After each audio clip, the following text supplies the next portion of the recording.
France, 1000 feet, by midnight tonight. Another low developing, expected southeast Iceland, 987 by same time. The area forecast for the next 24 hours. Viking, northwest backing south or southwest, 3 or 4, increasing 5 or 6 later.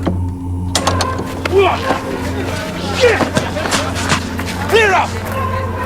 Go on!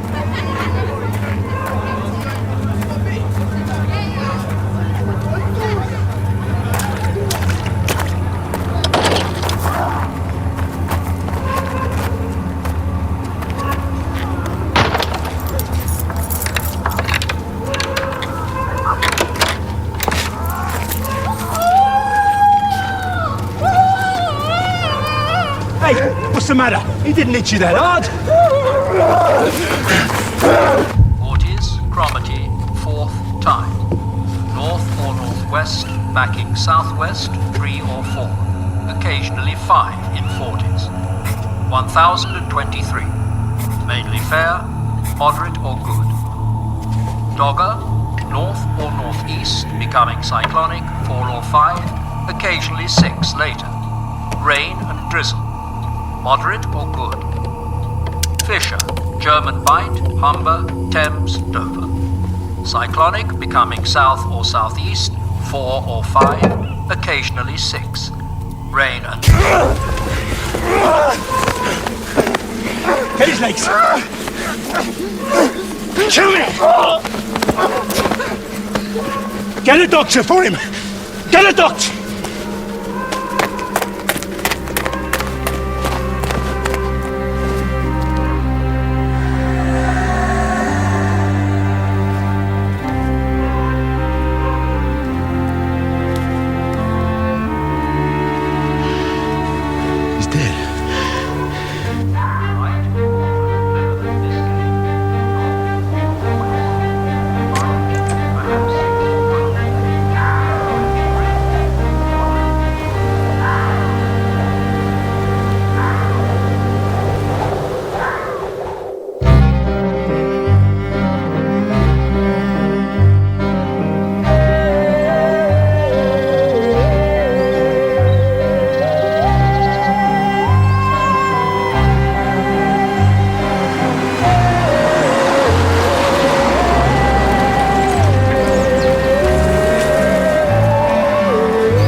It's meant to be a surprise. Hello, Kelly. Hi, Dad. You know your mother does not like surprises.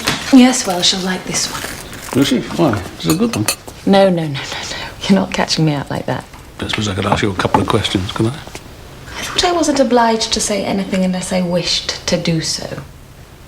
Well, feel obliged. I'm taking you to dinner. Are you? Somewhere nice? The Crown. Tonight. The Crown? Oh, I'm going to have to suspend this interview, but she'll crack if we give her some breakfast. Barnaby. So is it a special occasion? Name's John Ransom, 24 years old, well-nourished male. According to his driving license, he lived at Midsomer, which is where he died. You tell us what happened? Yeah, well, that's what bothers me. He'd been in a fight, but I'd say it had more to do with these. They look like electrical burns to me. There's 12 more across his scalp. Small traces of adhesive on the skin. There's also a phenomenal amount of alcohol in his blood. I've had the brain scanned, and the dark area looks like an embolism to me. So what killed him? I've never seen anything like it before, Tom. My guess is somebody got him drunk, stuck electrodes in his head, and deep-fried his brain.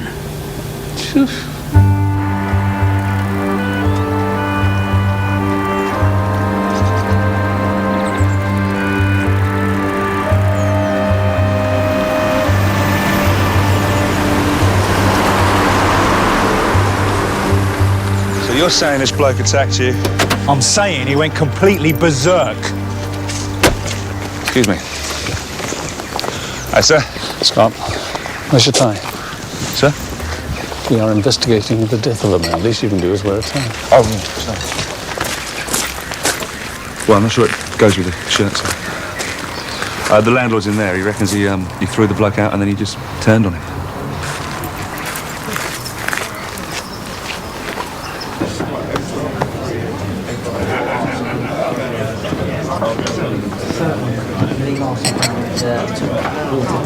Mr. Kirby? I'm Detective Chief Inspector Barnaby. He must have put up quite a fight. Am I under arrest? Sir, I am not accusing you or anyone else here of anything. I am, however, anxious to establish one or two facts.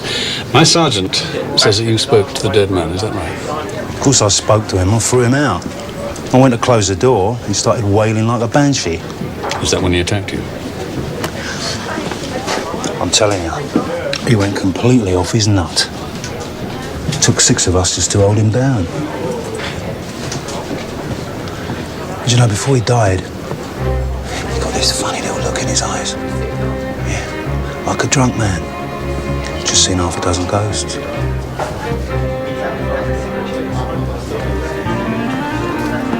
Sir? Scott, I want to go to Lower Mere House. We need to talk to the deceased's next of kin. What do you reckon, sir? One too many horror films? I don't know about that, Scott. What I do know, if memory serves, is that Lower Mere House used to be an asylum for Midsomers insane.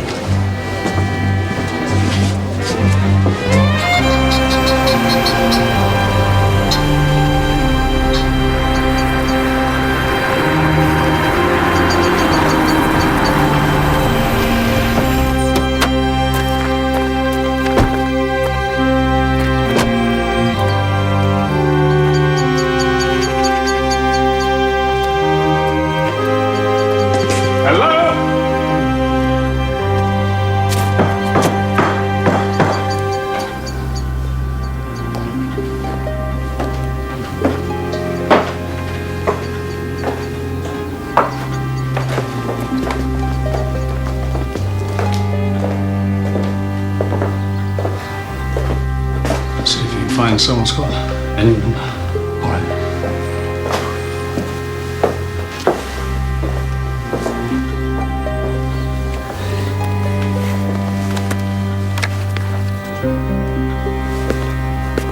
What are you doing? Oh, I'm Detective Chief Inspector Barnaby, Corson CID. And you are? Gregory Ransom. Dr. Gregory Ransom. John's father. I need to talk to you about your son's death.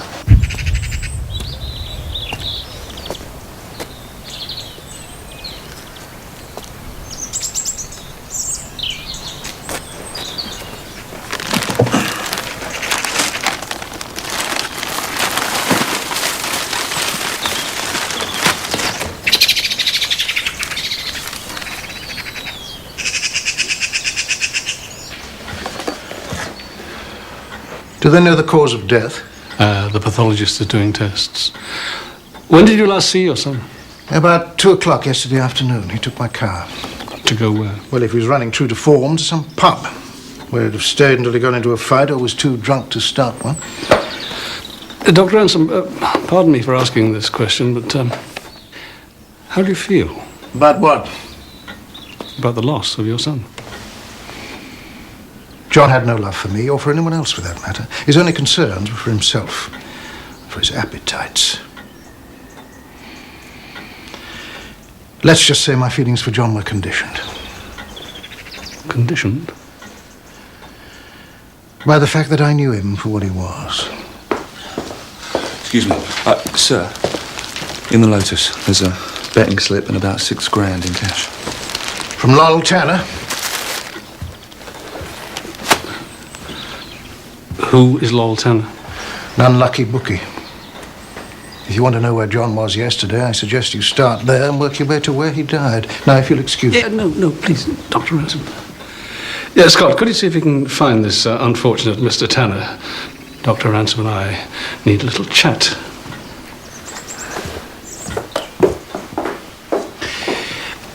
Now, regardless of your feelings for him, we are obliged to investigate the death of your son. Now, we can either talk about it properly here or we can do it down at the station. And one thing I know for sure, your son had a number of injuries on his body when he died. More specifically, 14 small contact points spread evenly across the top of his skull. He got those courtesy of Max. Who's Max? His brother. When he wired John up inside the cage.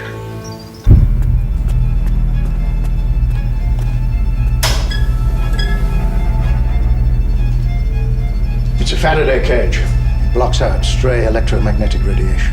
It means that the signal from a radio or a mobile telephone can't get in or out. The machine measures brain activity. Contacts were fitted to John's scalp. He was wired in for most of yesterday morning. Doing what? Being a lab rabbit for me. Max Ransom, John's brother. He's the police. He wants to know what John was doing yesterday.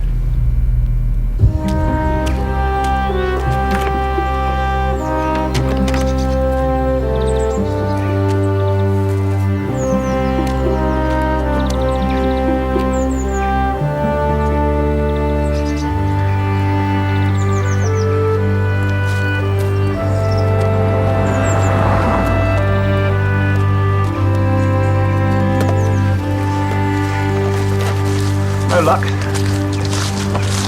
The murder's not the time for tea and biscuits. Pa made his money in the 50s. Helped develop the polygraph lie detector with the Yanks. You know a bit about science, Mr. Barnaby. Detective Chief Inspector Barnaby. Well, this machine measures brainwaves. Alpha, theta, and delta. Alpha's the one that's interesting, though. 8 to 12 cycles per second. You see this curve? That's what your brain's doing when you daydream. Or perhaps engage in imaginative thought. And the point of this is? This machine can teach people to produce alpha.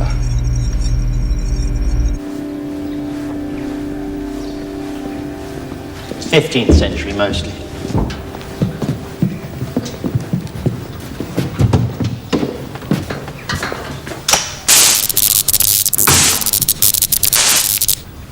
Before the miracle of electricity. The parish records date from the 1300s, and the church would have been full. Detective Sergeant Scott. Peter Kavatsky. How can I help? Looking for a bloke called Lowell Tanner. You don't know where he hides himself this time of day, do you? I've been trying to tempt him in so I can ask. But this village is more interested in simple superstition than complex belief. If he's not in his shop, then try the pub. Excuse me. Emma. I was coming to see you. I heard about John. This is Emma, John Ransom's sister. Mr. Scott's with the police. I'm so sorry. We can't go ahead with Christine's baptism, Peter. Oh, dear God. Sergeant, you must need to speak to Emma. Perhaps you could just give us a moment first. Right.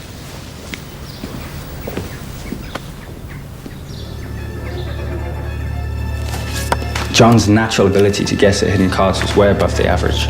It increased tenfold after a spell of producing alpha. It's what we're investigating. Precognition. ESP. The way some people seem to be luckier than others, and some, you picked a red triangle, blue and red square, then the black cross.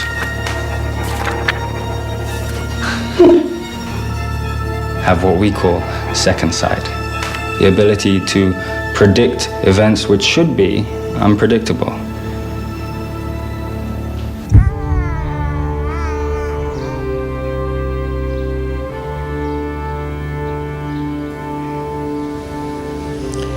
This may well be God's way, Emma. A baptism would bring folk together. My chance to pray for the progress of John's soul to paradise.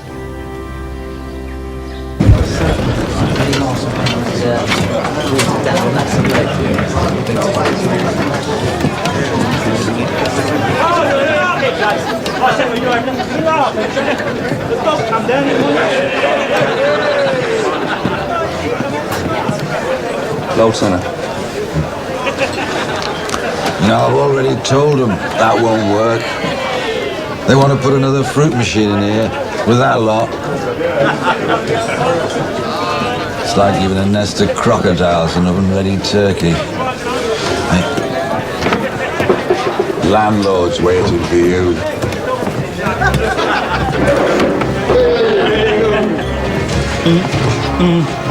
Oh dear, no. Whoever told you you could wear that flowery tie with that shirt? They were locking up in their own police cell. I don't know what you're laughing at, sir. You're our chief suspect.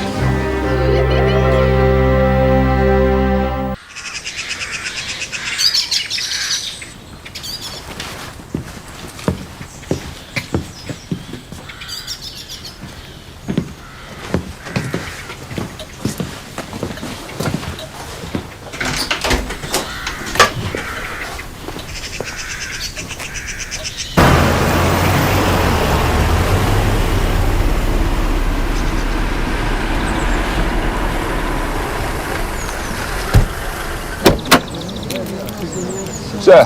God. I want you to find us an electrician. Somebody who can check over a Faraday cage for us. Michael Faraday. Oh, don't tell me an educated boy like you didn't do physics. General science, sir. Sort of as and when. Hey. Who's that? It's Lord Tanner, sir. Bookie. Reckons John Ransom put him out of business yesterday and then spent the afternoon in the pub. Well, that would explain the high level of alcohol in his blood, wouldn't it? But I've also discovered where John Ransom spent the morning. He was wired up to an electric chair in an experiment for his brother. And I've also discovered something rather interesting about Midsomer Mere.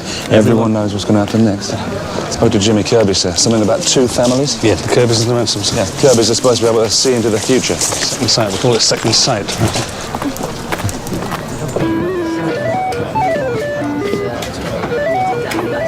It's weights and measures approved, lads. We got no chance.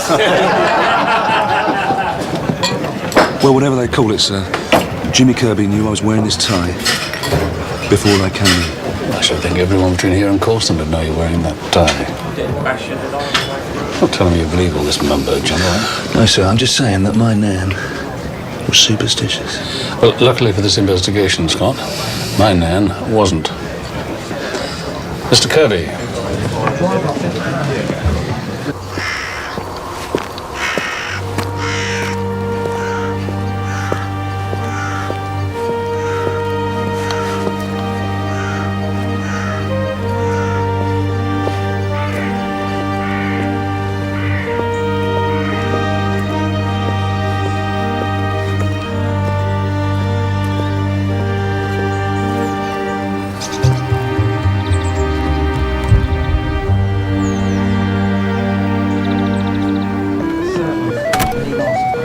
There was an altercation yesterday involving John Ransom before you threw him out of the pub.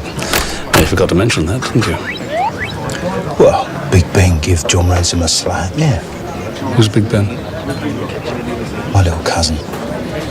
Mr. Kirby, John Ransom died last night with cuts, abrasion, bruises on his face, consistent with having been beaten up. Now, I think it'd be a very good idea if you told me what went on and where I can find your little cousin. Now, you can ask all the questions that you like, but it won't do you any good. John Ransom always had one foot in his grave. And what exactly does that mean? It means he'd been up in that lab. Oh, you know about the experiments, do you? Is that what Mad Max said they were? Why do you think he had to start using his brother, Inspector? It's because none of us go up there. You saying you took part in what goes on at Lowmere House? I'm saying some of us have still got the scars to prove it. Now, all right, my little cousin, yeah, He's got a bit of a temper. He's a bit too ready with his fists. But you want to know what that fight was about, you go and talk to Preaching Pete. And if you want to know what killed a man, you go and tell Dr. Ransom you want 200 quid for the morning to go and sit in his chair. You let Mad Max get inside your skull like he's doing it with his fingers. But you better book yourself a nice long holiday afterwards, because you're going to have one hell of an headache.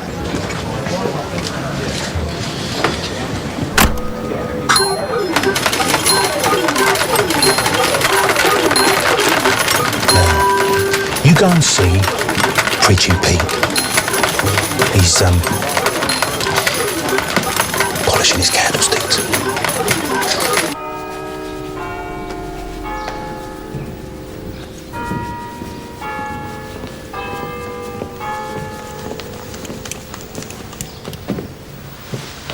Sergeant Scott.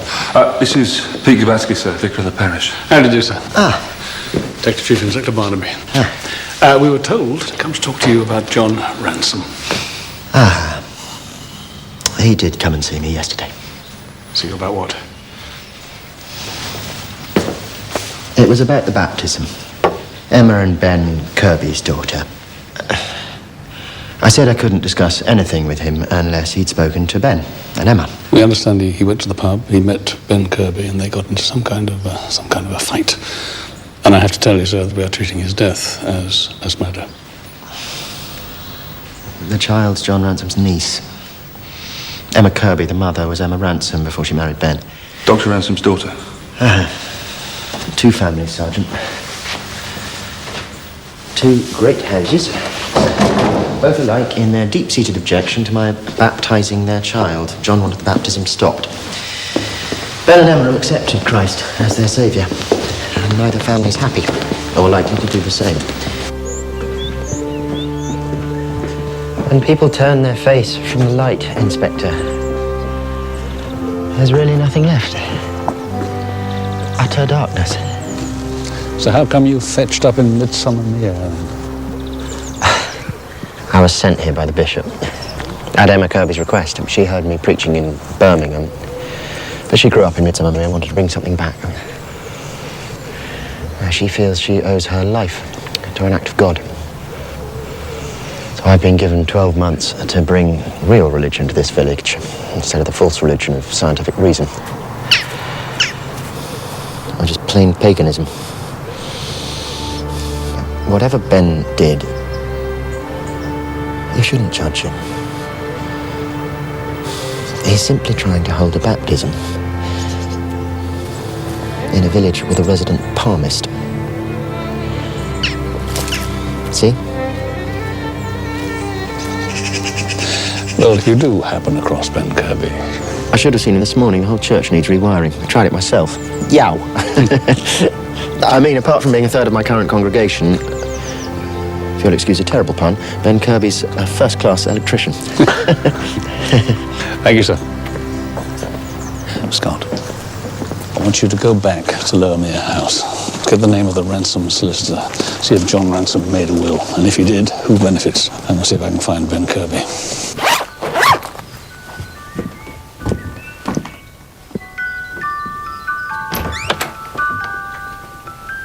She's asleep.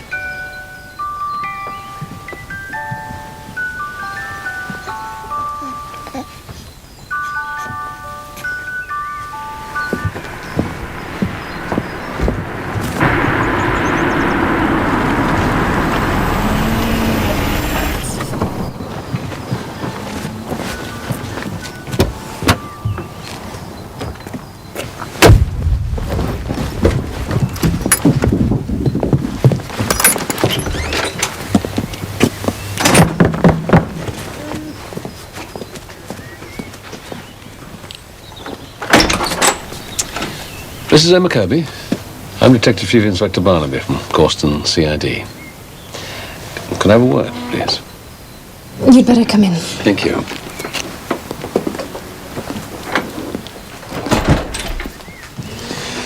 I'm very sorry about what happened to your brother. The neighbours have been asking about the funeral. I'm afraid the pathologist needs to make more tests. I'm sorry. No, thanks, not for me.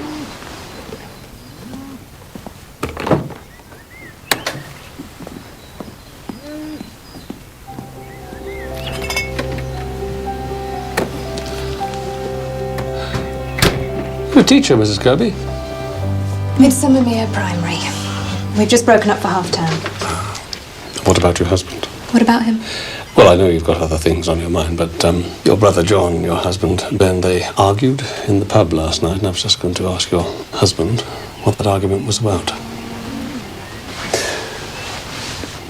The vicar says that the Ransoms and the Kirbys are like two great houses. I do know my Romeo and Juliet, and I also know that John wanted to stop the baptism of your daughter. Why? Why was that so important? It was because of something John had. Something we don't. You're talking about second sight. Ben doesn't have it. As a Kirby, he should, but he doesn't. And he wouldn't want any part of it if he did, neither would I. We have faith, Inspector. We go to church, believe in the gospel, the intercession of Christ. Why do both the families want to stop the baptism? Because it puts Christine out of reach. My family are scientists, pure and simple. Ben's are con artists. Can you imagine Christine's life if they thought she had second sight? Has she? Has she second sight? She's 6 months old. She hasn't even got her first tooth. She's never going to hear about second sight. She's being baptized.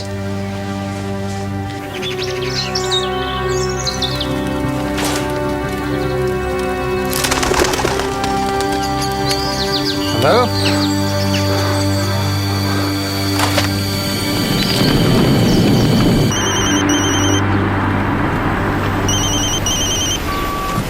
Hello, Joseph. No, sir. It's me. Sorry. I just had a word with the Ransom solicitors. Apparently, John Ransom never made a will. Thank you, Scott. Bye.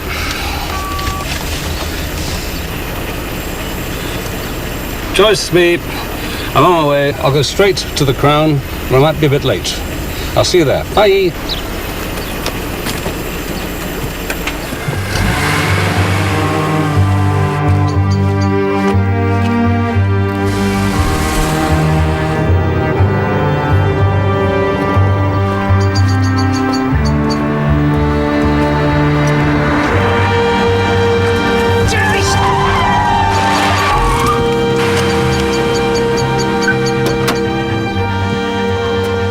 I'm sorry. Are you all right?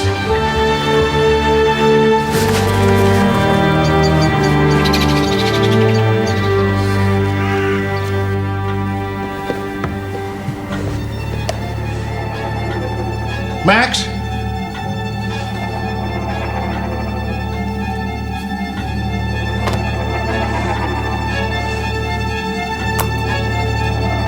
What are you doing down there, Max?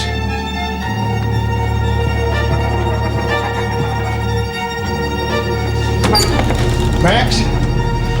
What are you playing at? What do you want?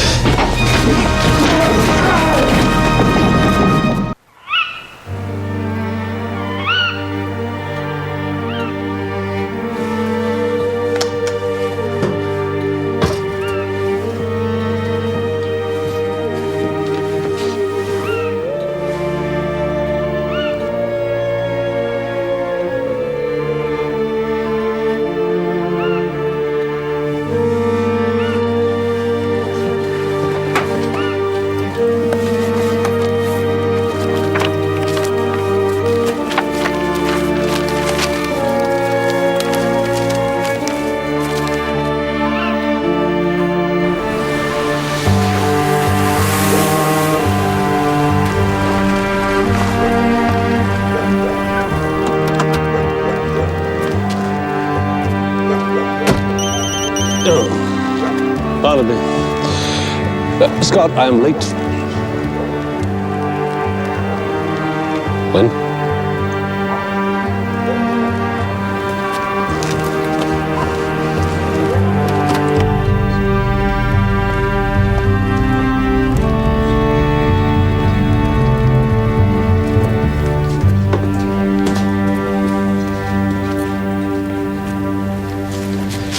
Dead for about an hour. Broken neck. I'd say he either fell from the top of the steps or was pushed with some force. Front door was wedged open, sir. Same as before. Just about anybody could have walked in. Who found him? The electrician, sir. The one we asked to look at the Faraday cage. He didn't see anyone. Anything taken? Hard to say, sir. Not until we find the other son.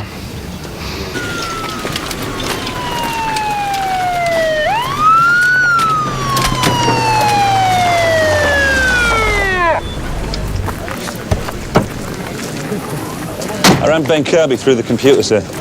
Did you? Excellent work. Hold on to that thought.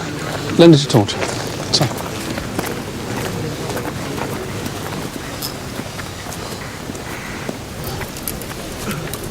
Someone trying to destroy evidence, or scientific data, or trying to obliterate the memory of John Ransom. Why would you want to do that? I don't know. Righteous anger. Tell us about Ben Kirby. One piece of previous, sir. Aggravated assault on holiday when he was 17. He knocked out a couple of local lads with a pool cue. Pool cue. Not one to turn the other cheek, then, eh? Tell uniform we need to find Max Ransom. And ask forensics. Take a look at this stuff. See if they can lift a few prints for me. And when you've done that, get yourself over to Emma Kirby's. Make sure she's been informed. You wait for me there.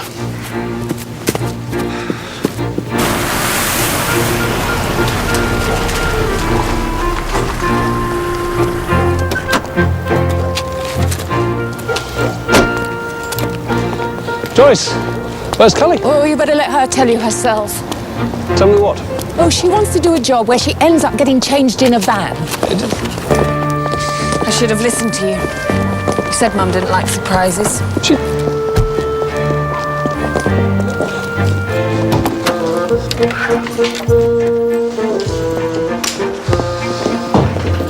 Cully. Cully, why don't you make a cup of tea and I'll talk to your Mum? Dad, it's work. I know it's work. Mum, she's worried.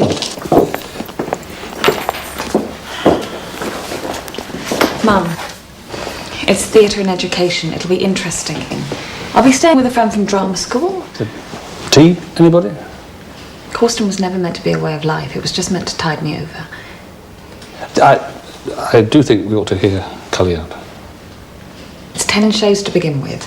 10 more if we get funding. And what happens then? No one knows what happens then, Mum.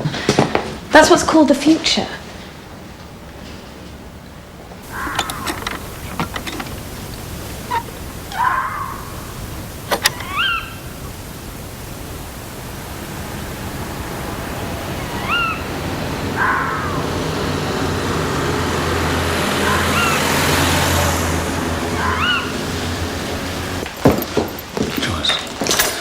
I do understand it's not the most wonderful job in the world, is it? It's not the National. It'll be hard for her, but it's what she wants to do. Tom, I just want her to be happy.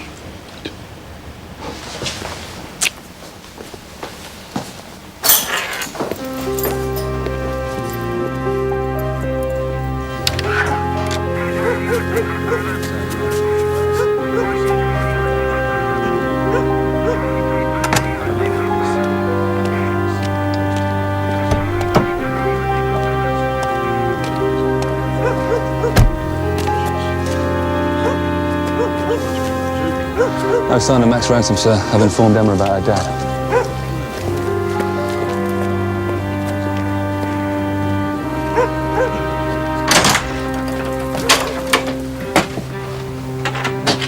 Emma? Okay, Mary.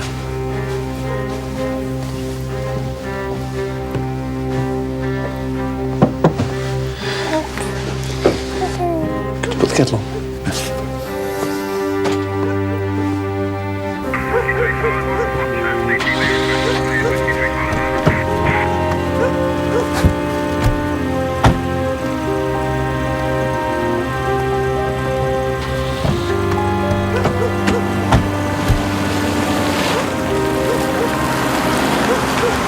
You need somebody to be with you at a time like this, Emma.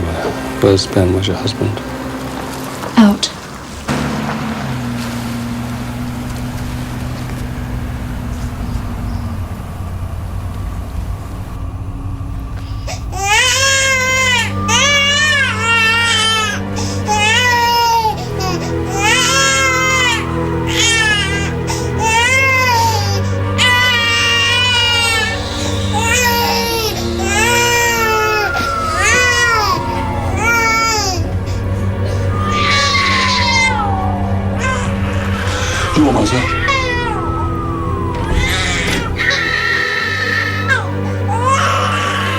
Sir? Yeah, please.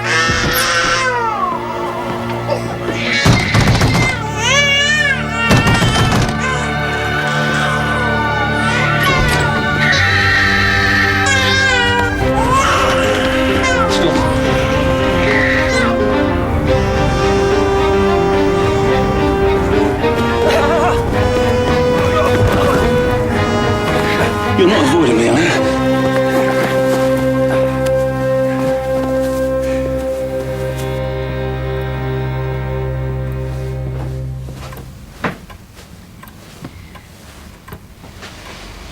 It was Max, wasn't it? Yes, it was. What was Christine afraid of?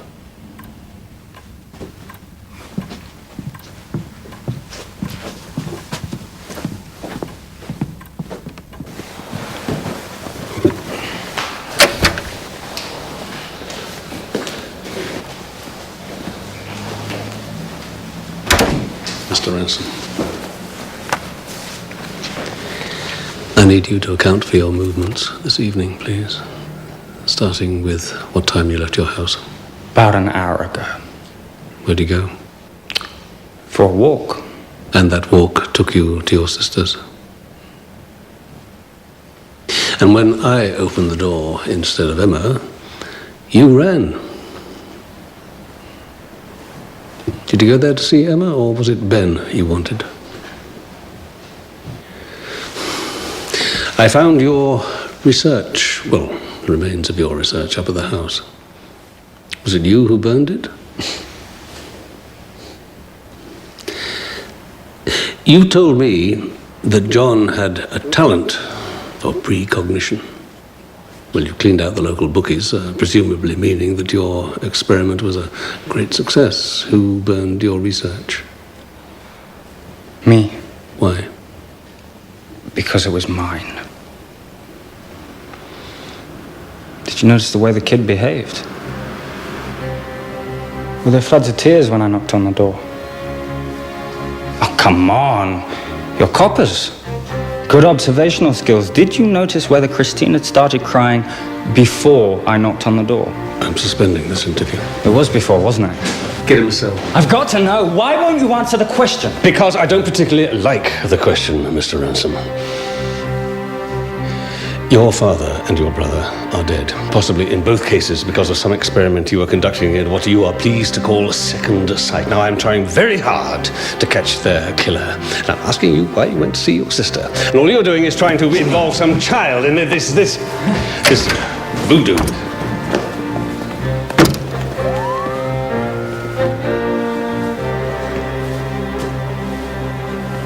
You all right, sir? Yes. Thank you. The primary school in Midsomer.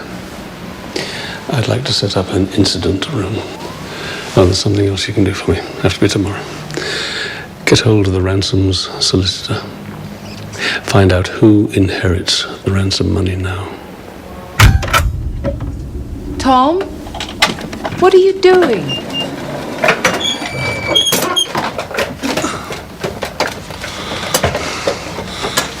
Are you all right? Yeah.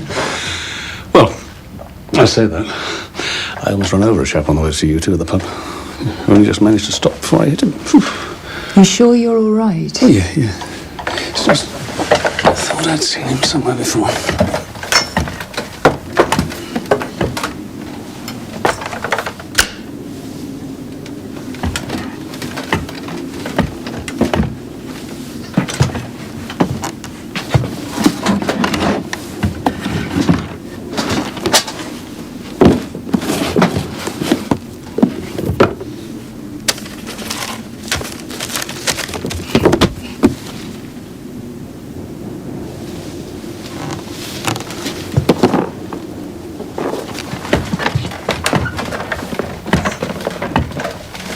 What on earth's that for? Do you believe in the supernatural, Mrs. Barnaby? Then follow me.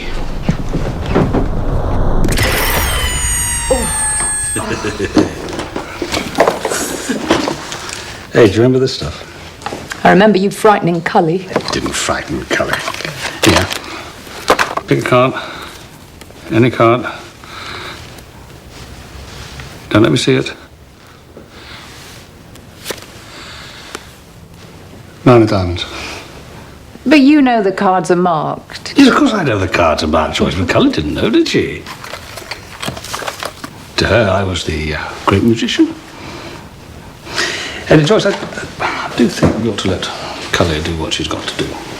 She's not 8 years old anymore, is she? Don't you worry we'll be having this conversation when we're 80? Yes, I do, but you think worrying will make any difference?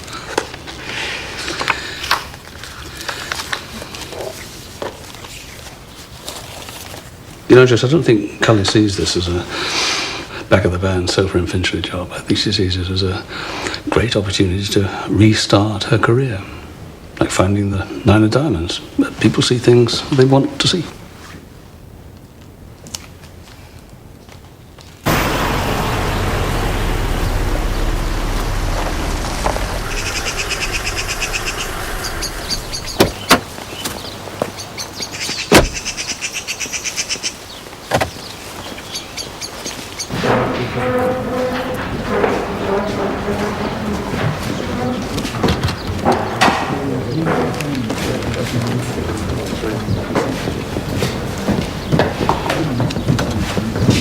Thank you.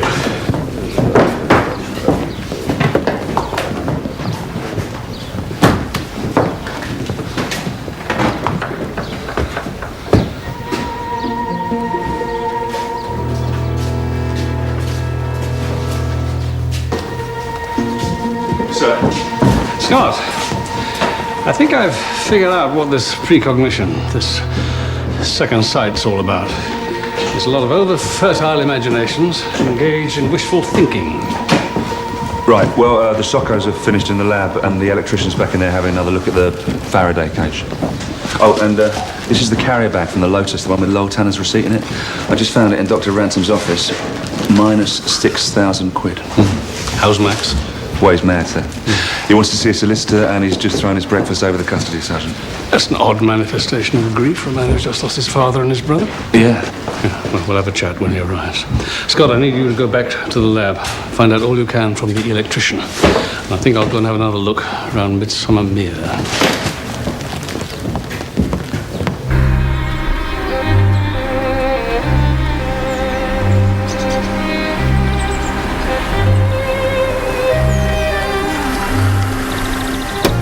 Read your palm later, but that'll cost you £5. There you go, dearie. Be lucky. Hello, gorgeous. Now you've got a lucky face. And I also have one of these. And the penalties for gaining pecuniary advantages through deception can be very severe. I am a bona fide psychic. Aye, well, there's a lot of that around here. And it's funny that a medium to the crowned heads of Europe couldn't spot that I'm with the CID. Now, I'm going to make a prediction. When I get back, that won't be here. I knew you were going to say that. Are you here for the murders? Well, you're the clairvoyant.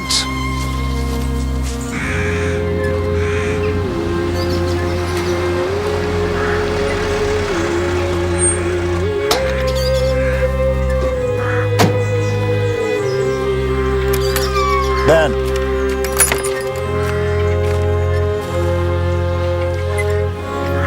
You hadn't heard? What?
I got in a fight with John.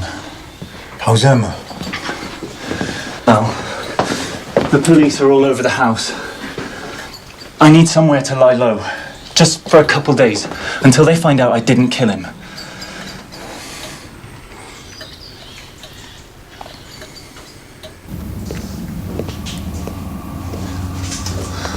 Mystery solved, sir? No, not yet. But I don't think Dr. Ransom was killed just for the 6,000 quid. How you doing? Well, what I want to know, sir, is what genius wired this up. The electrician reckons that whoever it was wants to be doing some serious jail time. Don't sit there, whatever you do.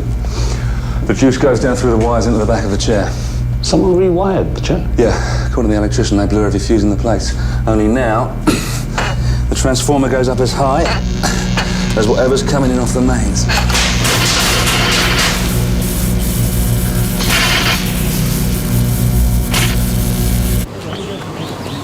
We've tested the wiring, Mr. Ransom. We know what was going on. And what exactly was that? You were using electrical shocks to reinforce correct answers, or to put it another way, you'd shock whoever was in the chair every time they got an answer wrong. But then you started upping the voltage, didn't you?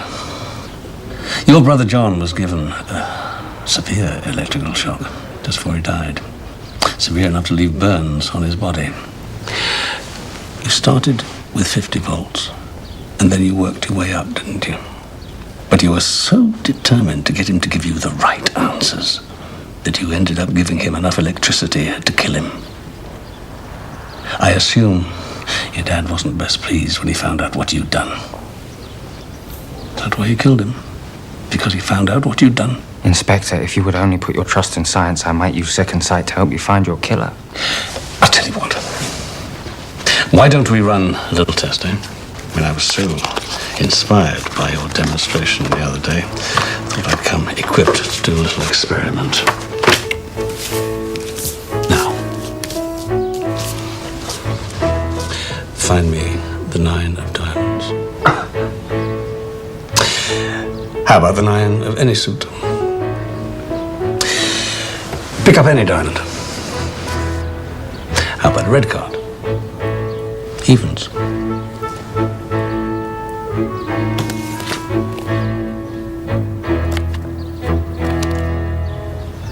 You've no more got second sight than I have you? You simply memorized the flashcards in the cage to show me what you could do. And why would I do that? Because you wanted to be able to do magic just like your brother John. But John really was somewhat special. And you will. You're a scientist, aren't you? But not a very good one. Lost inside something you don't understand at all. But I understand. It must be very frustrating to be surrounded by all that talent and realize that you haven't got any. Did you argue with your father about going to see Emma? Because your father wanted little Christine left completely out of it.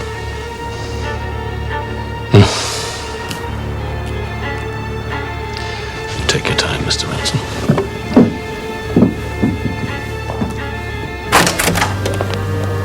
Scott, ask the custody sergeant for the full 48 hours while we gather enough evidence to charge you with double murder.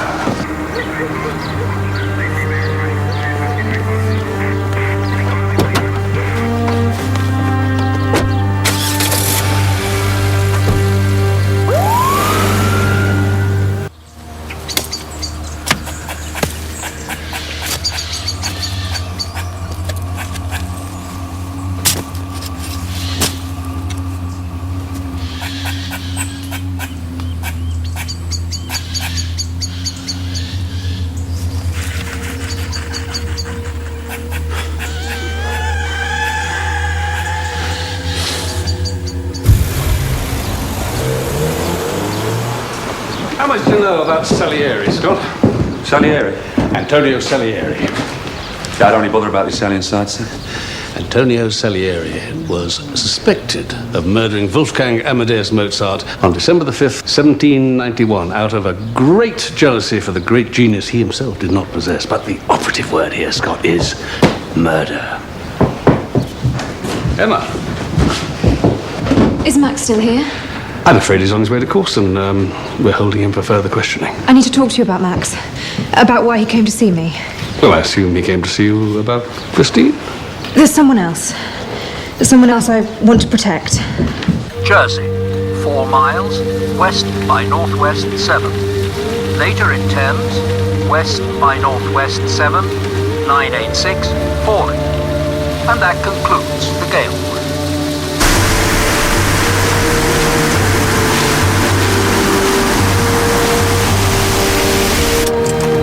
How do they get the pigeons in there, sir? That, Scott, is a Stevenson screen. It houses instruments for measuring temperature, humidity, and ambient barometric pressure. Right. What's wrong with the weather forecast? You know it's got to be right.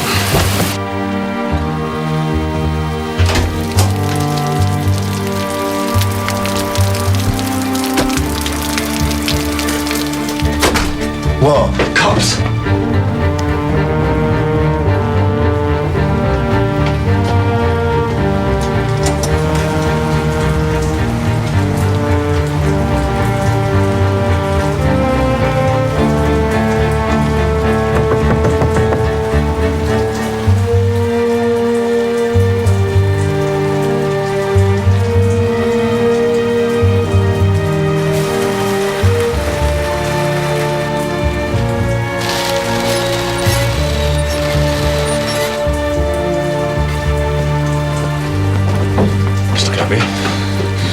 Little Mel. You're the man in the lane, aren't you? But I'm Detective Chief Inspector Barnaby. You all right? I'm fine. This is Detective Sergeant Scott. We want to ask you about Ben Kirby, Emma Kirby's husband. I want to speak to him about a fight in the pub with John Ransom. Emma thinks you know where he is. He's not here.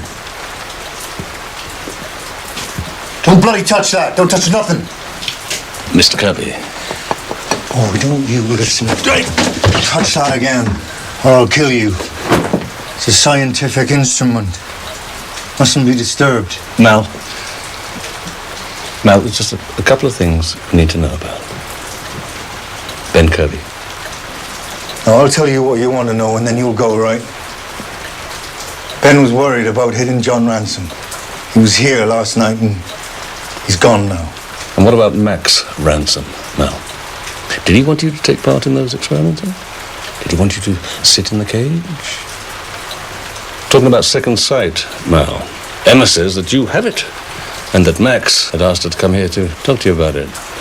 I'm sorry, I'm trying to understand why a man with second sight would need one of those in that Stevenson screen out there to tell him what the weather was going to do. Listen to me, I don't use it.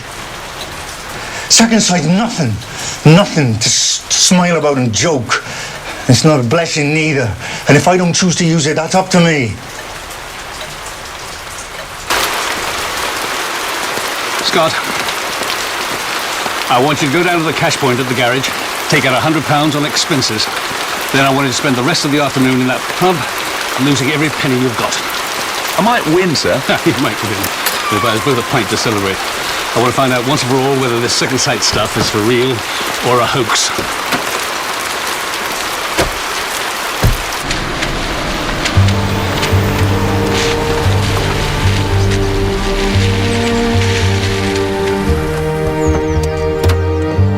I'll meet you back here. Wish me luck.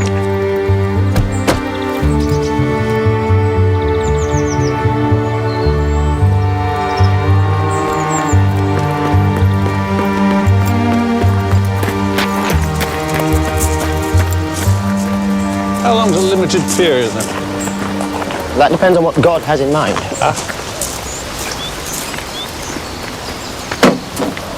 This church has been empty for years. No congregation, no believers. I've got to pluck Midsomer Mere like a burning brand from the fire. From what I've seen, that could take quite some time. That's what they said to me in Birmingham. Within 6 months, I'd quadrupled the congregation. They needed a PA for all the folk who couldn't get into church.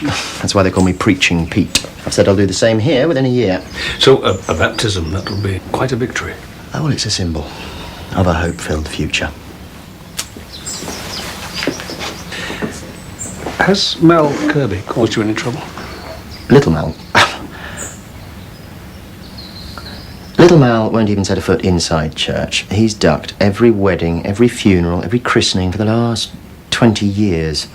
He's what's wrong with this village, Inspector. No faith.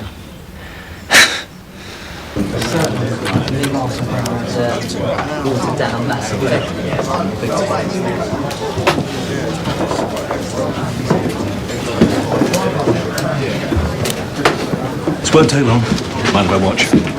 No.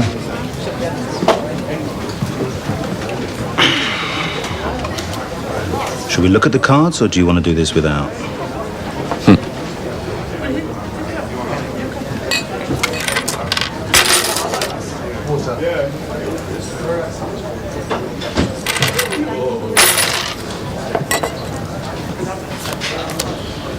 Bad luck.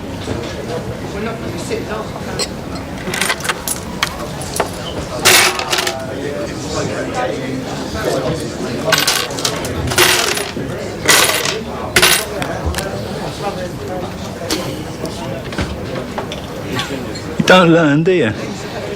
I think you need to be taught a lesson, my friend.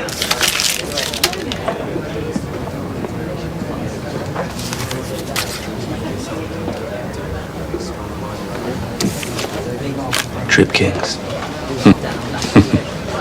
Well, here endeth the lesson, my friend.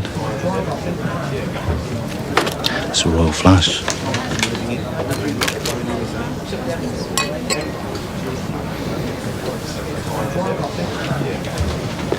Can I have a look? Yeah. You do. Thank you.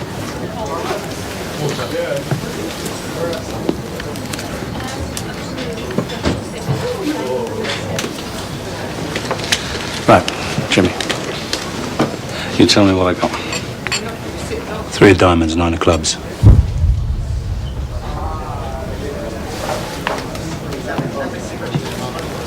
4 diamonds. 9 diamonds. Queen of clubs.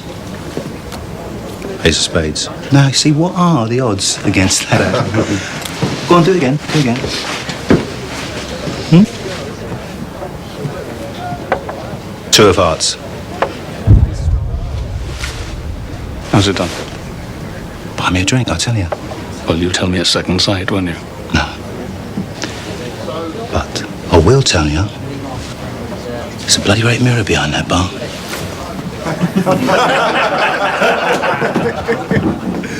I'll be seeing you.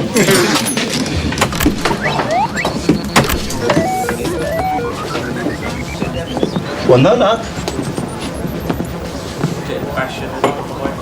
You know the way they design these things these days, you know, weights, magnets or such.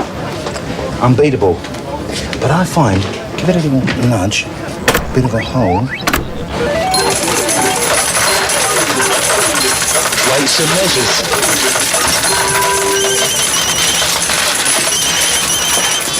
Barnaby. Do you want to know what killed him? Yes, indeed I do, George. The brain had been subjected to some sort of electrical shock, but nowhere near strong enough to kill him. He died from a simple blood clot. A good old-fashioned blow to the head with something blunt. I'd say by somebody very strong. Remind me again, George, what was the colour of his hair? Dark brown, almost black. George, can you lift a couple of DNA samples from both of the bodies? I want to make sure that John Ransom is in fact the son of Dr. Ransom.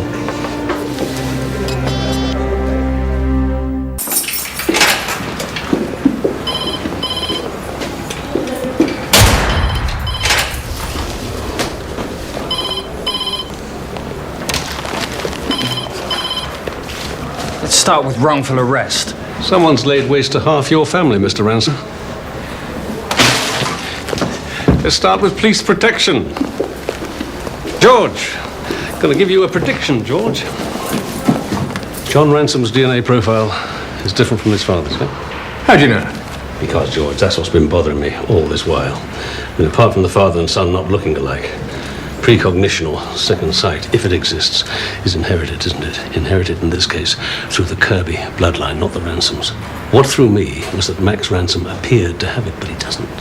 John Ransom did have it, but for one reason and one reason alone. He was part Kirby. Nice work. What is that? Scott!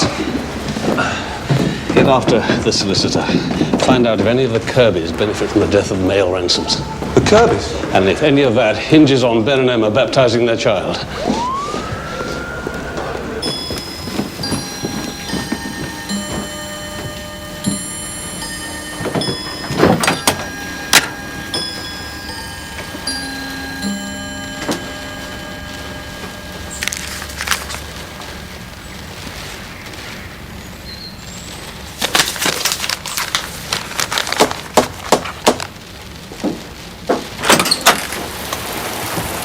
Ben.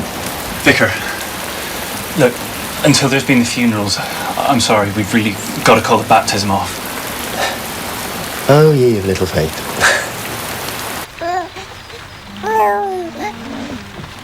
I want you to understand, Emma. No one is accusing you of anything.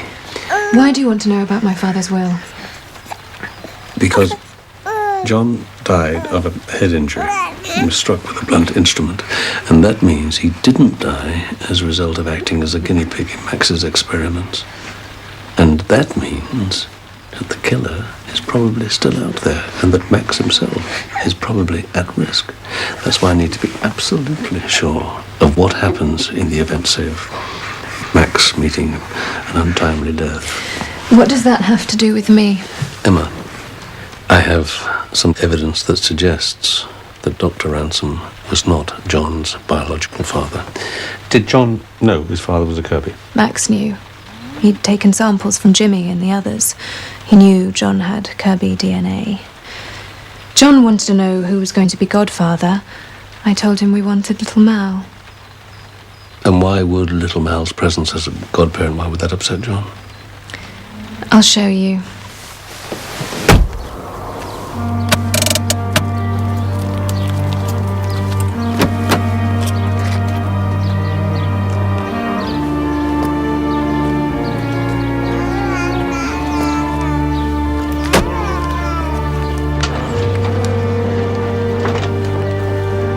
This is my classroom.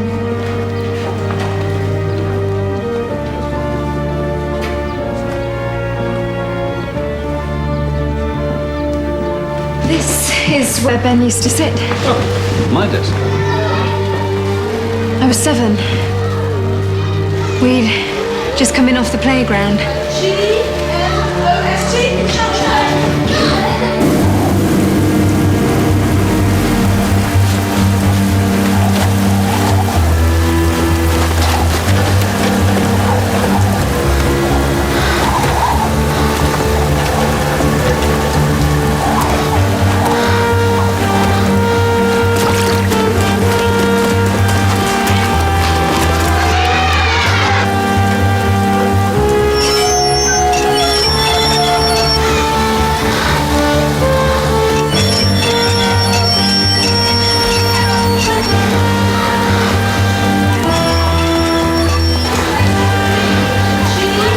Everyone saw was a giant come running in. Right, I need everybody to stand up.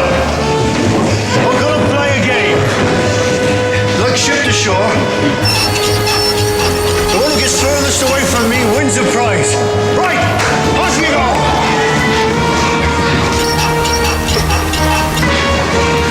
That's it, well done.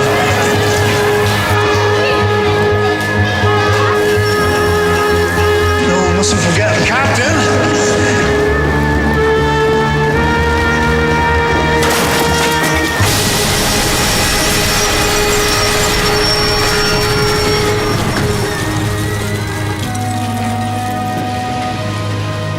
Fortunately. If it hadn't been for Mal, half of us would have been killed. That's you. And Ben with glasses. Mal Kirby, the 21-year-old farm worker, cannot explain the impulse which drove him from his tractor into a half-mile sprint to Midsomer Mere Primary, where 27 children and their teacher had been sheltering from the rain moments before a lorry came crashing through the wall. It's hard to believe that was just luck. I stopped believing in luck when I was 7. Which is when your mother met little Mal. John's real dad.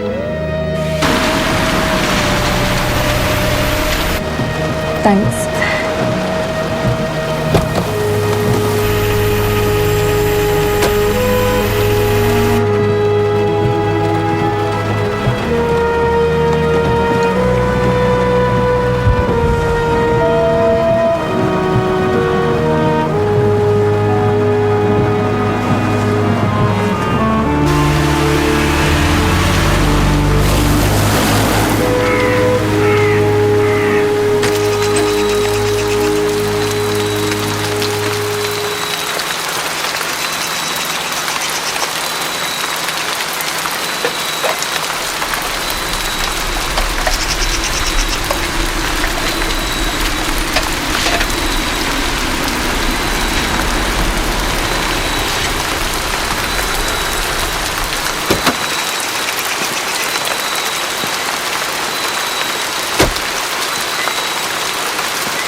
I'd say it was raining, wouldn't you, Mel?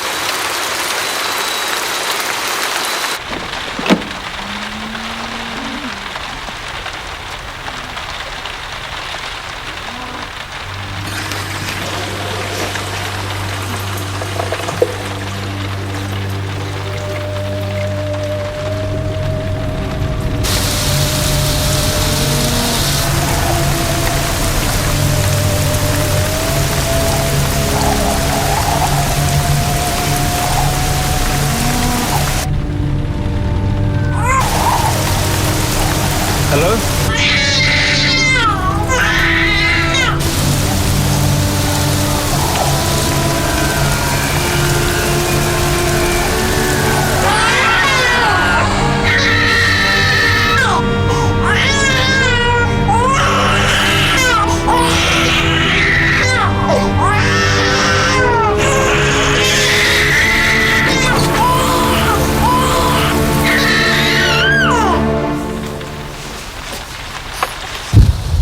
There's a special connection between you and Ben Kirby. Something you haven't told me.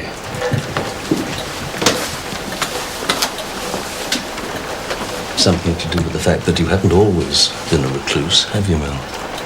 Once you were the hero of the village. Emma showed me the classroom, and she also showed me the photograph of you with the children. The ones you kept out of harm's way. Like I think you're trying to keep Ben out of harm's way now. Al, I know that you are the father of John Ransom. He got his gift from you. That's why Max wants Emma to persuade you to go up to the lab. And it's also why Max wants the child, Christine, isn't it? Because she's like John. A child of a Kirby and a Ransom. And Dr. Ransom knew. That's why he told me his feelings for John were always conditioned by knowing what he was. But Mal, I cannot make the other connection. Between what?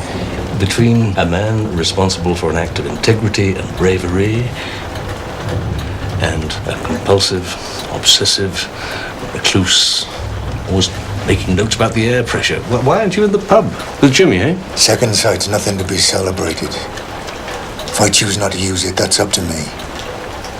We've met before, haven't we? Well, I mean, apart from me trying to knock you over last night in Fortunate Lane. Oh, I've been waiting for you to be there almost 20 years.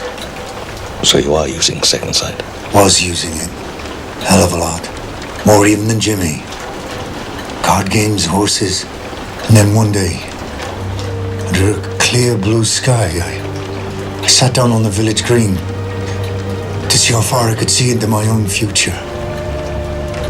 I saw all the way, right to the manner of my own death. It starts with you, in the black car.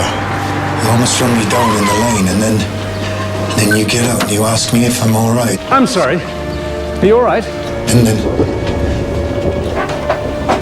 it ends in a storm. Not like the one in the school. Like 87. And me dead in the doorway of the church.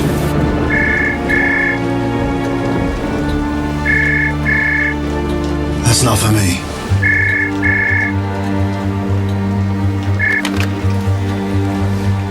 Barnaby. Sir? Scott, So I want you to answer this like it's no big deal. Are you with Mal Kirby? Yes, I am.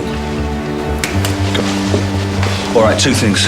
First, I've just discovered that Mal Kirby is the chief beneficiary of the ransom estate in the event that both John and Max Ransom die. And the other? Max Ransom, sir. He's just been murdered.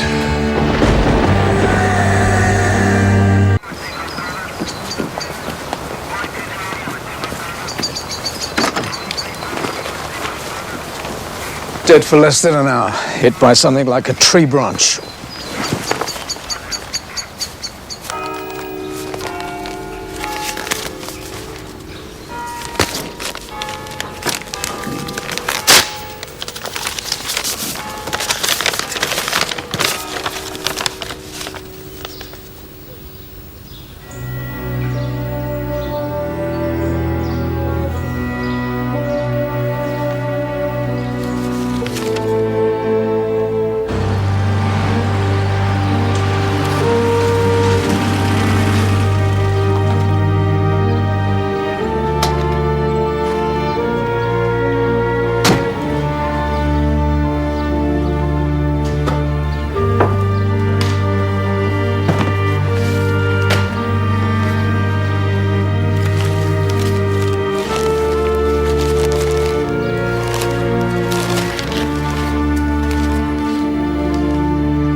Not here.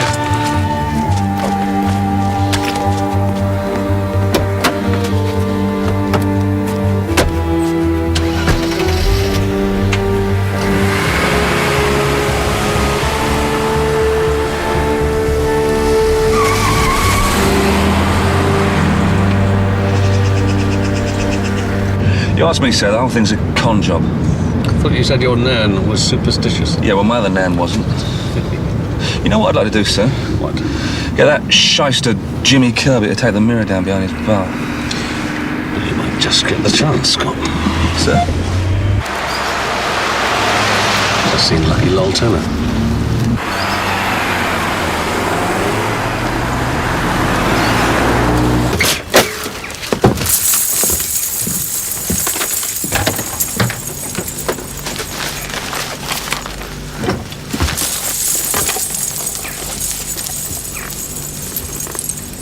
Suppose that's what you call a cool £6,000. So you admit you were at Lower Mere House the night Dr. Ransom was killed and stealing his money? Well, my money? Well, I'm not denying it. That cash is mine by rights. I was the one who was cheated. I think you'll find, Mr. Tanner, that as long as you accepted the thing... Yeah, all right, Sherlock. What? All I wanted to do was talk to the father. I wanted to tell him what I thought of his weasel of a son. I walk up there, front door's open, I walk in. Did you see Dr. Ransom? No, I saw the carrier bag. I could hear him arguing with his other lad in the kitchen. A year's worth of research. We need to start again with someone else. No! Bag was on his desk. £6,000 was in it. I decided I must need it more than they did. So I took it.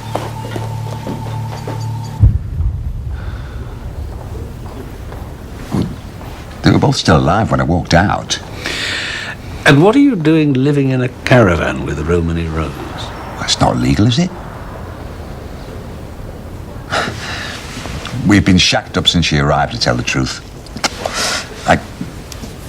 I have this weakness for northern gypsies. But you've got to admit it, she's a very good-looking woman. She's also got 2 dead husbands. Bet they died happy and all. Hey, look, could we hurry up? I wouldn't mind getting back there. No. That's not possible, Mr. Tanner. You are implicated in 3 murders, and until I find out the extent to which you are involved, your next stop's a police cell.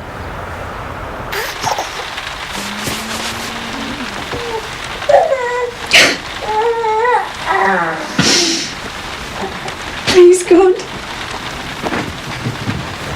Help me to understand. I cannot believe the suggestion by your servant, Pete Kubowski, that my father and my brothers have been taken by the devil.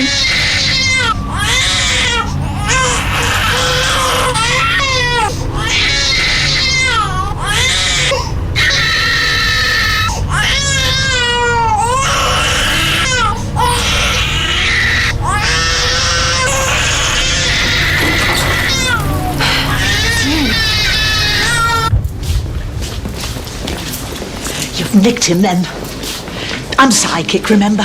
If you mean Mr. Tanner, he is helping us with our inquiries. Look, I'm going to do you a deal. You let him go, and I'll give you all the help you need to solve these murders. And how do you intend to do that? Like I said, I'm a clairvoyant. Oh, you're a clairvoyant.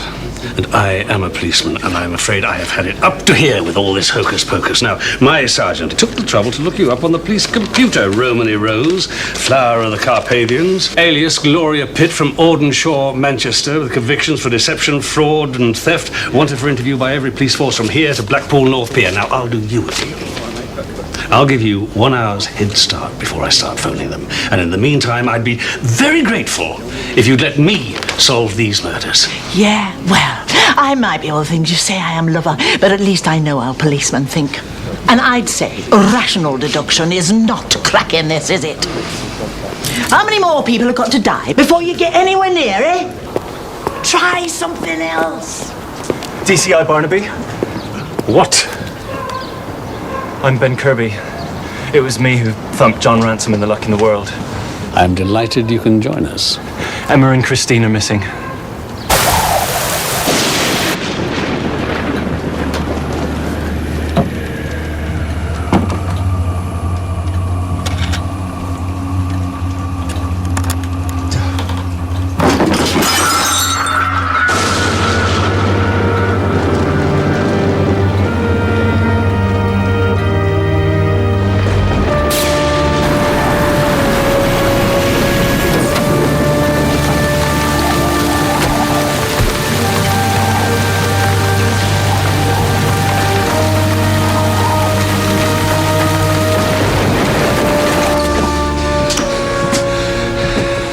Upstairs, Scott. Anything to tell us where they are?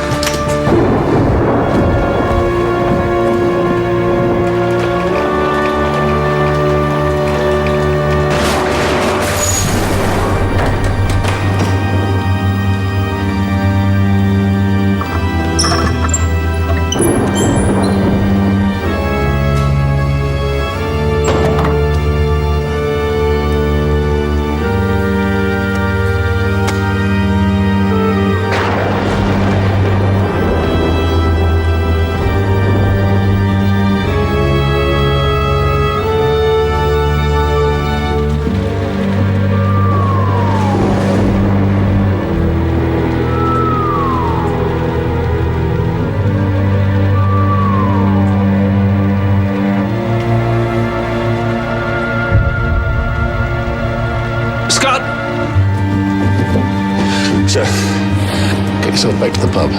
Round up the Kirbys. I want to know if they've seen Emma. What about you, sir? I'll be with little Mel.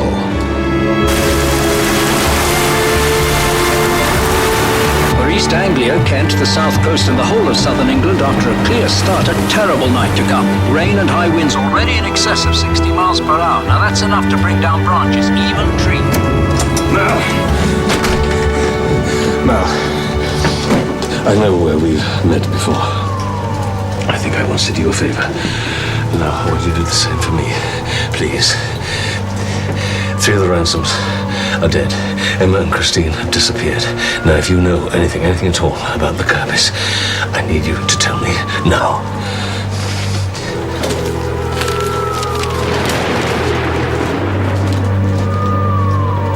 Mel. Could Jimmy help if you asked him?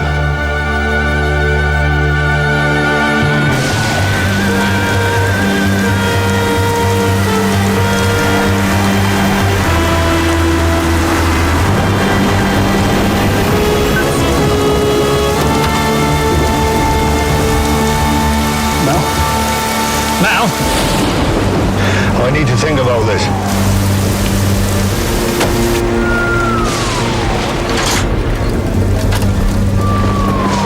seeing as all they want to do is play cards. Here we go. He's a right pair of jokers.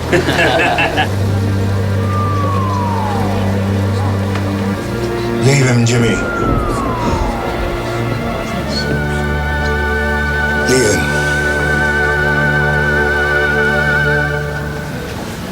Mr. Kirby, Emma and Christine are missing. Do you know where they are? Well, can't his fancy barometer tell him? He lost it, Mal. Lost it a long time ago. Never got it back. Can't find his own backside in the dark with both hands now. I'm wasting time, sir. Ever played 52 card pickup? Pick 'em up. No, you pick him up. You pick him up. And I'll bet you I'll see every single one of them.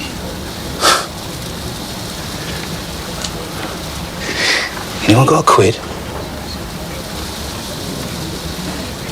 Right. Right, ladies and gentlemen. Nothing up my sleeves, but the hands above my arms.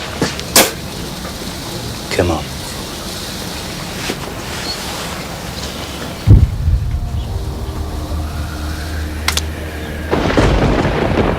Nine of diamonds.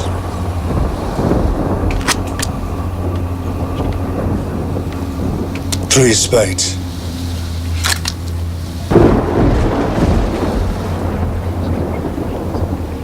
Ten of clubs. Queen of clubs. Ace of hearts. Nine of hearts. Four of diamonds. My pound.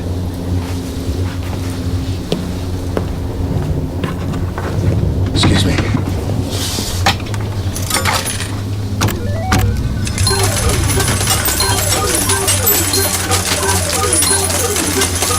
That's yours.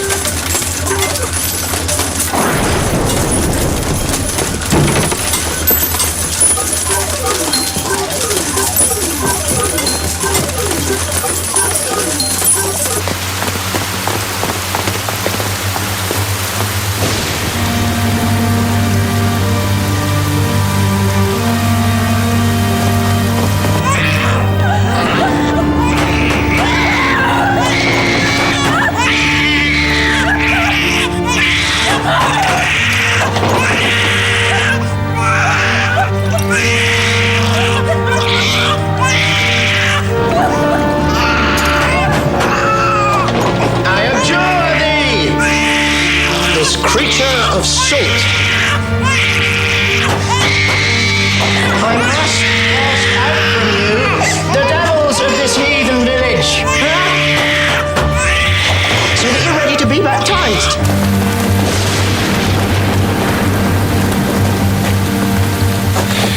He's going to baptize her, isn't he? If the parents want it or not.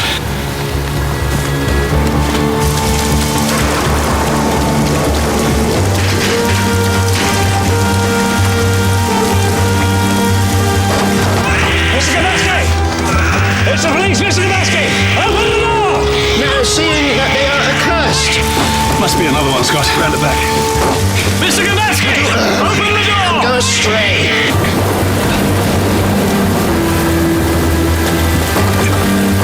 Mr. Gabasky! Open the door! Mr. Gabasky! Police! Open the door!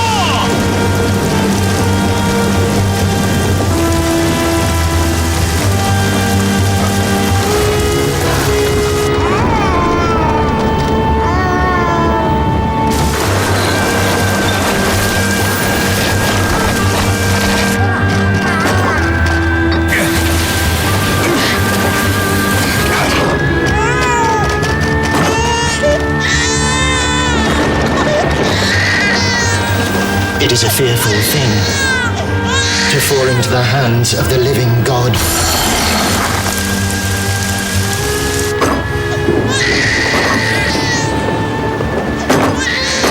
Then shall the axe be put unto the root of the tree, and every tree that bringeth not forth fruit will be cast into the fire.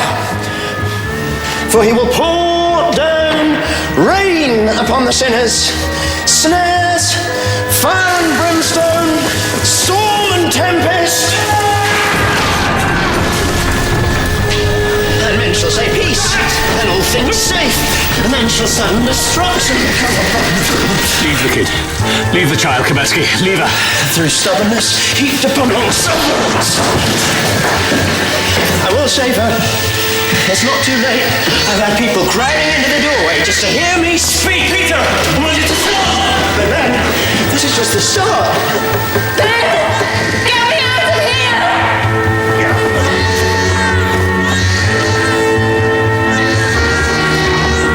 That'll do, Mr. Kabatsky.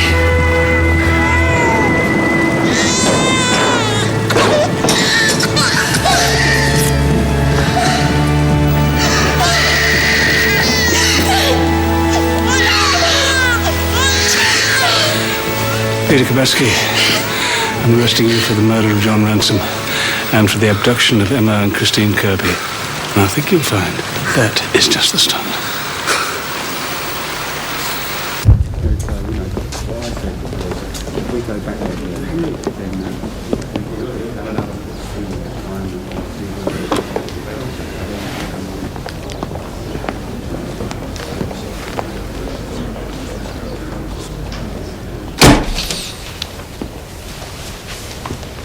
What are you praying for, Mr. Kabatsky? Forgiveness. For they know not what they do. But you knew exactly what you were doing, didn't you? No, forgiveness for you. Oh. I'm praying for all those who, through stupidity or ignorance or lack of faith, stand in the way of God's work on earth. Well, that's what you were doing. Was it God's work when you were lying in wait for John Ransom outside the Luck in the World? You've been expecting this for some weeks, haven't you? Letter from your bishop to tell you something you already knew but couldn't face up to. That preaching Pete Kubatsky was indeed for a limited period only. Because you failed in Midsomer Mere, haven't you? The Lord my God is a jealous God, visiting the iniquity of the fathers upon the children. John Ransom came to see you the day he died. He was upset. Liked to torment people. And he tormented you, didn't he? He used his precognitive powers to tell you that letter was on its way, didn't he? And despite a lifetime believing that the future was known only to God, you believed John Ransom. What?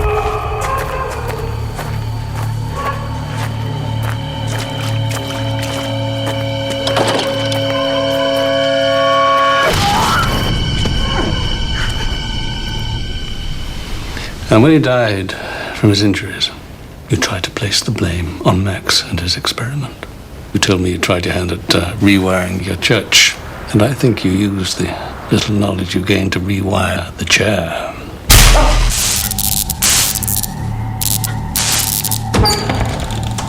Max, what are you playing at? Well, what do you want?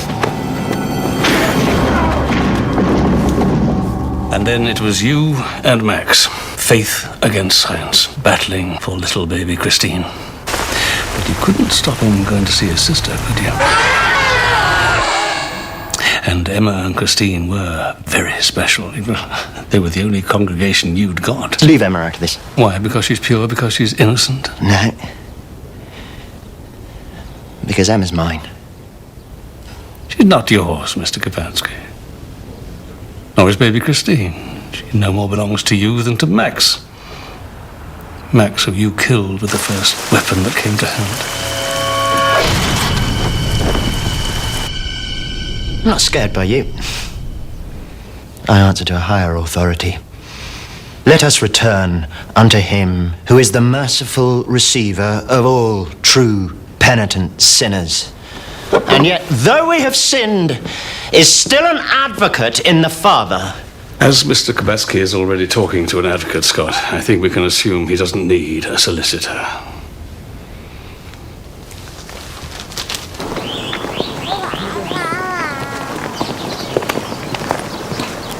Emma, Ben. We came to thank you. Preaching Peter could no more cope with the idea of failure than he could with second sight. You two still planning to baptize this one? That church is going to be full one day. A baptism's not a bad way to start. No. Best of luck.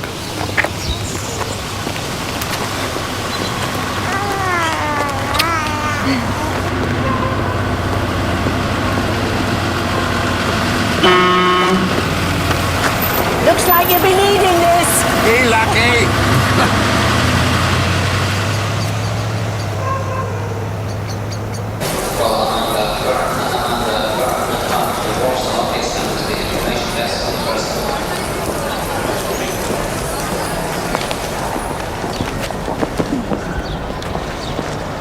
Mal!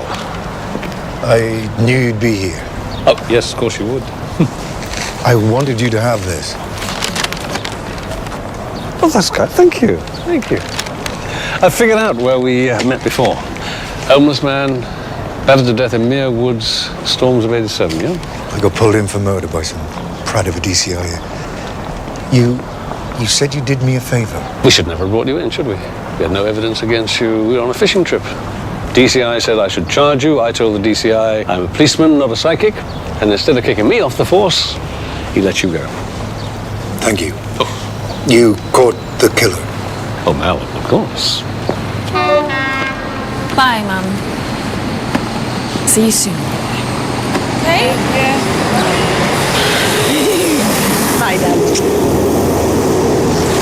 Thank you.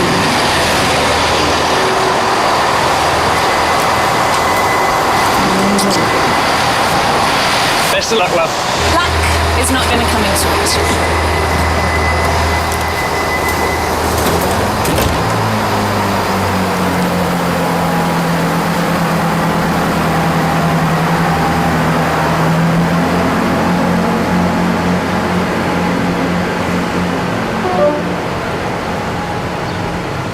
She's gonna be just fine.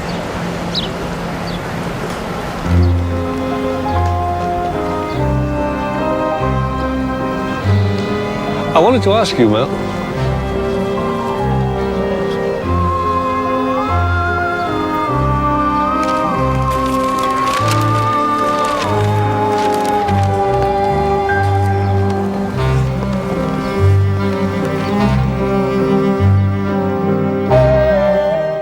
Over on ITV3 now. Sir, someone's walked in downstairs asking to see you. Something's happening in that house, Commander. Something bad. PD James' Original Sin. Next here tonight is the ITV News, and at 11:15, the South Bank Show.